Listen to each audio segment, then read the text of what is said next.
forzate del tempo che comunque non hanno ovviamente fatto tacere una tradizione che ha ritrovato vigore soprattutto negli ultimi decenni e che soprattutto per la prima occasione per noi di sentimento e l'uso di convegni che sono venuti a fuori nel 99 si è messo anche l'interrogativo sull'origine del culto ed è emersa forte l'ipotesi che si trattasse dell'opus latino Dio dei morti. Anche la rappresentazione libera, efficace e suggestiva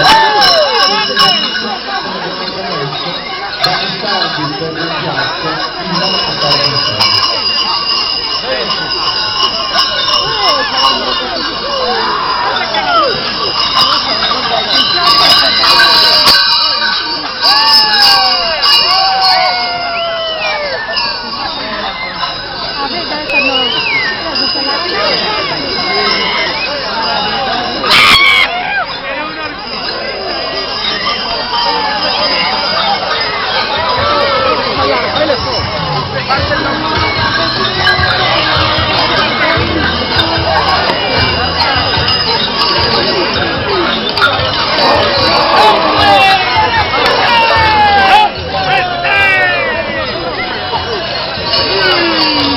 Allora parlavamo